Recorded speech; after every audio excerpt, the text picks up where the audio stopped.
Assalamu alaikum everyone. This is me, Tasnuba Tabassum Hafsa, and I welcome you all at Grammar Gains. তো আমরা আজকের এই ভিডিওতে IELTS এর বেসিক্স নিয়ে আলোচনা করব। এই ভিডিওটা মূলত তাদের জন্য যারা একদম বিগিনিং লেভেল থেকে স্টার্ট করতে চাচ্ছেন। তো আমাদের সবার আগে জানাটা ইম্পর্টেন্ট যে IELTS কি। এইটা কিন্তু স্কুল কলেজের নর্মাল ইংলিশ টেস্টগুলোর মতো না, আরেকটু অ্যাডভান্সড এবং অনেকটাই ডিফারেন্ট। কিভাবে? It's more like testing your English proficiency under pressure, অর্থাৎ আপনাকে কিছু রুলস অ্যান্ড রেগুলেশন দিয়ে দেওয়া হবে, টাইম স্প্যান দিয়ে দেওয়া হবে, সেটার মাঝখানে বসে আপনি আপনার যে ইংলিশ প্রফিসিয়েন্সি সেটাকে আপনি টেস্ট করবেন। সো IELTS এ যারা একদম অনেকে এই ব্যাপারে জানেন, অনেকে জানেন না, তো যারা একদম শুরু থেকে শুরু করতে চাচ্ছেন আপনাদের কাছে request, please keep on watching. IELTS যে শুধু আপনার দেশের বাইরে যাওয়ার জন্য দরকার, ব্যাপারটা কিন্তু এরকম না। আপনি যদি আপনার ইংলিশটাকে একটু অ্যাডভান্স করতে চান, as you are going to compete other countries, other people from other countries, so আপনার কিন্তু কি ইংরেজি লাগবে, কারণ ইংলিশ হচ্ছে একটা ইন্টারন্যাশনাল ল্যাঙ্গুয়েজ। বাংলা যেমন আমাদের মাতৃভাষা খুব সহজেই বলে ফেলতে পারি, কিন্তু বর্তমান যুগে ইংলিশে প্রফিসিয়েন্সি থাকাটা কিন্তু অনেক ইম্পর্টেন্ট। হায়ার স্টাডিজের জন্য আপনি দেশের বাইরে গেলেন কিংবা আমাদের দেশেও হায়ার স্টাডিজের জন্য কি ইংরেজি কিন্তু মাস্ট। তো সেই জন্য আমাদেরকে ইংলিশটা মাস্টার করতে হবে। তো আমরা আজকে ভিডিওতে একদম অ্যাডভান্স করার জন্য বা IELTS সম্পর্কে একদম বেসিক থেকে কিভাবে স্টার্ট করতে হবে সে সম্পর্কে জানবো। So let's get back into the video. তো আপনি যদি IELTS এর একদম বেসিক থেকে শুরু করতে চান, সেক্ষেত্রে কিন্তু আপনাকে কি ফাউন্ডেশন কোর্স থেকে শুরু করতে হবে, অর্থাৎ একদম আপনি শুরু থেকে আপনার যদি ইংরেজির ব্যাপারে আইডিয়া কম থাকে, আপনি একটু দুর্বল হয়ে থাকেন, সেক্ষেত্রে একবারে ফাউন্ডেশন কোর্স থেকে আপনাকে IELTS এর প্রিপারেশন নেওয়া শুরু করতে হবে। তো সেই ক্ষেত্রে if you want to master your English, the first thing you have to do is you have to go for advance grammar training. অর্থাৎ ইংরেজির ভিত্তি কিন্তু গ্রামার। আপনি যদি গ্রামারের ব্যাপারে একটা স্ট্রং আইডিয়া রাখেন, আপনার ইংরেজি কিন্তু অলরেডি আস্তে আস্তে ডেভেলপ হয়ে যাবে। তো আমি যখন বলছি গ্রামারেও কিন্তু রাইটিং জিনিসটা চলে আসছে। সো আমি ফার্স্টে যদি রাইটিং নিয়ে কথা বলি, রাইটিংয়ের ক্ষেত্রে আপনাকে তিনটে বিষয় খুব ভালো লক্ষ্য রাখতে হবে, এবং গ্রামারের তিনটা আইটেমে you have to master yourself to get a better result in your IELTS। যেমন আমি যদি রাইটিংয়ের ক্ষেত্রে বলি, আমরা যখন শুরুতেই চলে যাচ্ছি একটা বাক্য বা কিছু, সেক্ষেত্রে কি হচ্ছে parts of speech. Parts of speech কি? আপনি যেমন শব্দে যখন একটা বাক্য ব্যবহার করছে, প্রত্যেকটা শব্দ কিতে বিলং করছে। যেমন আমি যদি এক্সাম্পল হিসেবে বলি শি ইজ বিউটিফুল, এখানে শি একটা প্রোনাউন, ইজ একটা ভার্ব, অ্যান্ড বিউটিফুল এটা কি একটা অ্যাডজেক্টিভ। সো আমাদের কিন্তু পার্টস অফ স্পিচ মাস্টার করতে হবে, প্রত্যেকটা ওয়ার্ড আইডেন্টিফাই করতে হবে যে প্রত্যেকটা ওয়ার্ড কোন স্পিচের পার্ট। সো এইটা যখন আমি করে ফেলবো, তার পরবর্তী আমার ধাপটা হবে হচ্ছে টেন্স। অর্থাৎ টেন্স কিন্তু অনেকটা ক্রিয়াকাল নিয়ে আলোচনা করে, যে কোন সময় ঘটনা ঘটছে। আমি ঘুরতে গিয়েছিলাম, আমি এখন ঘুরছি, কিংবা ঘুরতে যাব ফিউচারে। সো এরকম কিন্তু একটা কি ক্রিয়াকাল বা একটা টাইম স্পেন্ড নিয়ে কথা বলছি কি আমাদের টেন্স। এবং যখন এই সব কিছু দুটো ডান হয়ে যাবে, then will talk about the structure of a sentence. অর্থাৎ আপনি এখন পার্টস অফ স্পিচ জানেন, অর্থাৎ আপনি যে শি ইজ বিউটিফুল বলছেন, শি কি, is যে একটা verb, even beautiful যে একটা adjective, you know this, you know about which time you're talking about, অর্থাৎ কোন সময়ের কথা বলছেন। আপনি কি ভবিষ্যৎ নিয়ে কথা বলতে যাচ্ছেন, নাকি আপনি বর্তমান, নাকি অতীত নিয়ে। আপনার টাইম স্প্যান আপনি ঠিক করে ফেলেন। এইবার আপনার জানাটা ইম্পর্টেন্ট হচ্ছে যে কখন কোনটা বসবে, কোথায় সাবজেক্ট হবে, কখন ভার্ব হবে, অ্যাডজেক্টিভ কার পূর্বে বসবে, কিংবা অ্যাডজেক্টিভের আগে যে অ্যাডভার্ব বসাতে হয়। যখন আপনি এই জিনিসগুলো শিখে ফেলবেন, আপনি বলতে পারবেন অনেকটাই কি আপনার গ্রামার কিন্তু সর্টেড। এবার আমাদের সেকেন্ড পয়েন্ট হচ্ছে রিডিং। সো রিডিং এর ক্ষেত্রে যেটা হয়, আমরা কিন্তু অনেকেই লিখতে জানি, কিন্তু পড়তে গেলেই আমরা একটু হ্যাজিটেট ফিল করি, আমরা হয়তোবা ফ্লুয়েন্টলি পড়তে পারি না। এটার একটা বড় কারণ হচ্ছে আমাদের ওই রিডিং হ্যাবিটটা আমরা গড়ে তুলিনি, কিংবা আমরা পর্যাপ্ত পরিমাণে প্র্যাকটিস করিনি। সো রিডিং করতে গেলে আমাদের যে যে সমস্যাগুলোর সম্মুখীন হতে হয়, এক হতে হয় ফ্লুয়েন্সির প্রবলেম, আমরা ফ্লুয়েন্টলি রিডিং করতে পারি না। অ্যান্ড সেকেন্ডলি আমাদের ক্ষেত্রে আমরা যে প্রবলেমটার সম্মুখীন হই সেটা হচ্ছে যে অনেক ওয়ার্ড আমরা বুঝি না কি মিন করছে। তো সেই ক্ষেত্রে আমি একটা যখন আপনি IELTS এক্সাম অ্যাটেন্ড করবেন তো সেখানে কিন্তু আপনি দেখবেন যে অনেক বড় বড় প্যাসেজ পড়তে দেওয়া হয়।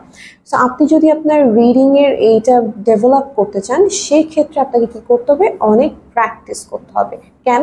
কারণ IELTS এ যখন বড় বড় প্যাসেজ পড়তে দেওয়া হয় সময় কিন্তু খুব কম থাকে। তো আপনি যখন অনেক প্র্যাকটিস করতে থাকবেন একটা আপনার রেগুলার বেসিসে রিডিং হ্যাবিট গড়ে তুলতে হবে। আপনি কোনো একটা ইংরেজি পত্রিকা নিয়ে কিংবা বই নিয়ে প্রতিদিনই একটু একটু করে কি প্র্যাকটিস করতে পারেন। একটা বড় প্যাসেজ পড়ে প্যাসেজটাতে কি বোঝানো হচ্ছে, বিভিন্ন ওয়ার্ড আসবে এবং ওই ওয়ার্ডগুলো লাইনে কি মিন করছে। অনেক সময় কিন্তু আমরা IELTS এক্সাম অ্যাটেন্ড করে এই জিনিসটা খুব সমস্যাটা খুব ফেস করে থাকি যে কোনো একটা ডিফিকাল্ট ওয়ার্ড চলে আসে এবং আমরা সেটার কি মিনিং বুঝি না। এবং সেই ক্ষেত্রে কি হয়, এটা অ্যাকচুয়ালি হয় আমাদের রিডিং হ্যাবিটটা না থাকার কারণে। তো সেই ক্ষেত্রে আমরা কি করব যে আমরা সবসময় একটা এরকম আর্টিকেল বা কি প্রতিদিন একটু একটু করে আমরা পড়বো। তো এখানে অনেক ওয়ার্ডস আসবে। এই ক্ষেত্রে আমাদের আরেকটা লাভ হচ্ছে, সেটা হচ্ছে কি আমাদের ভোকাবুলারি অনেক এনরিচ হচ্ছে। সো আমরা এইভাবে আগাতে পারি। রিডিং এর ক্ষেত্রে আমাদেরকে রিডিং হ্যাবিট গড়ে তুলতে হবে এবং আমাদের কি করতে হবে, যে ওয়ার্ডগুলোকে ডিফিকাল্ট লাগে সেগুলো নিয়ে আমাদেরকে একটু রিসার্চ করতে হবে সো দ্যাট আমাদের ভোকাবুলারি এনরিচ হয়। Practice is must for your reading skills, to develop your reading skills. এবার আমরা কথা বলবো আমাদের থার্ড নাম্বার পয়েন্ট, স্পিকিং নিয়ে। আমাদেরকে কিন্তু অনেক সময় ইংরেজিতে কথা বলতে বলতেই আমরা ভয় পেয়ে যাই স্পিকিং ব্যাপারটা আসতেই। আমরা অনেকে লিখতে জানি, পড়তে জানি, কিন্তু যখনই আমাদেরকে বলা হয় ইংরেজিতে কথা বলতে আমরা ব্যাপারটাতে একটু ভয় পেয়ে যাই। স্বভাবতই আমরা যেহেতু বাঙালি, আমাদের মাতৃভাষা বাংলা, তাই আমাদের এই ব্যাপারে আমরা অনেক কনফিডেন্টলি কথা বলতে পারি। কিন্তু ইংলিশ যেহেতু আরেকটা ল্যাঙ্গুয়েজ, সেই ক্ষেত্রে আমরা ব্যাপারটাকে অনেক ভয়ের সাথে দেখি।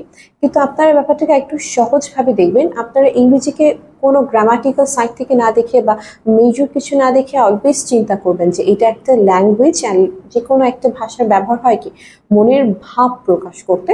তো সেই ক্ষেত্রে আপনি যদি এটাকে শুধুই একটা মনের ভাব প্রকাশ করার মাধ্যম থেকে দেখেন তাহলে কিন্তু আপনাদের কি কনফিডেন্স লেভেলটা বাড়বে, আপনাদের ফিয়ারটা কমে আসবে। সো আমরা ইংলিশের স্পিকিংয়ের ব্যাপারে যে প্রবলেমগুলো ফেস করে থাকি, এক নম্বর হচ্ছে ফ্লুয়েন্সি, তারপর হচ্ছে pronunciation, and third is fear.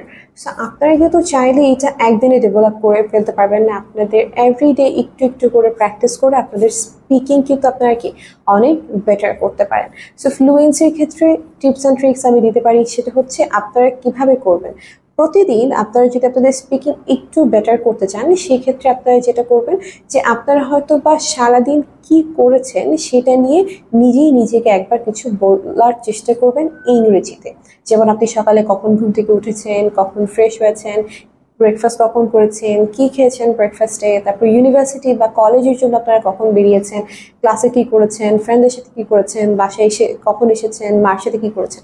এই পুরো জিনিসটা একটা পুরো দিনে আপনি কি কি করেছেন আপনি এটা নিজে থেকে যদি বসে বসে একবার ইংরেজিতে বলার চেষ্টা করেন প্রতিদিন, সেখানে আপনার কি হচ্ছে, আপনার কিন্তু ইংলিশ স্পিকিংটা বেটার হচ্ছে, আপনার ফ্লুয়েন্সি ভালো হচ্ছে।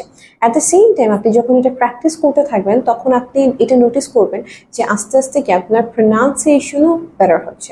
সো এটা important. At the same time প্রোনাউন্সিয়েশনের জন্য আপনারা কিছু মুভিজ দেখতে পারেন, সিরিজ দেখতে পারেন। This really helps to improve your pronunciation and also your fluency. And lastly হচ্ছে আমাদের কি ফিয়ার। ফিয়ার কাটানোর জন্য যেটা করতে পারেন, প্রথমে যখন নিজে নিজে কিছুদিন প্র্যাকটিস করছেন তারপর এটাকে বাইরের পর্যায়ে নিয়ে যাবেন। অর্থাৎ আপনার যে বন্ধু বান্ধব থাকছে কিংবা আপনি যখন বাইরে কোনো জায়গায় কাজে যাচ্ছেন সেখানে আপনি ইংরেজিতে একটু কি কমিউনিকেট করার ট্রাই করবেন, ইংরেজিতে একটা সেন্টেন্স বিল্ড করবেন, তাদের সাথে কথা বলার চেষ্টা করবেন। Public speaking is one of the thing যেটা আমরা কি ভয় পাই যে আমরা হয়তো বা সবার সামনে কথা বলতে পারবো না। তো এই জন্য কি হবে, এটাতে আপনার পাবলিক স্পিকিংও কি ডেভেলপ হবে। আস্তে ধীরে প্রেজেন্টেশন দিচ্ছেন তখন ইংরেজিতে বলবেন। তো আস্তে আস্তে আপনার এই ফ্লুয়েন্সি, আপনার প্রোনাউন্সিয়েশন ঠিক হয়ে যাবে, আপনার ফিয়ার চলে যাবে।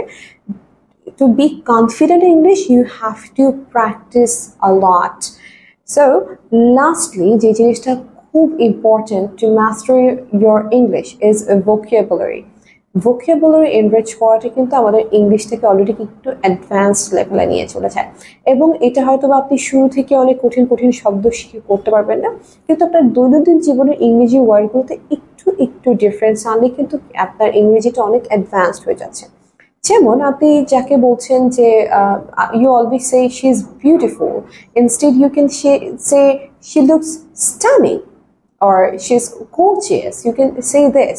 এবং আপনি যখন মাঝে মধ্যে অনেক tired feel করছেন, instead of saying I feel tired or I'm very tired, you can say I feel very exhausted.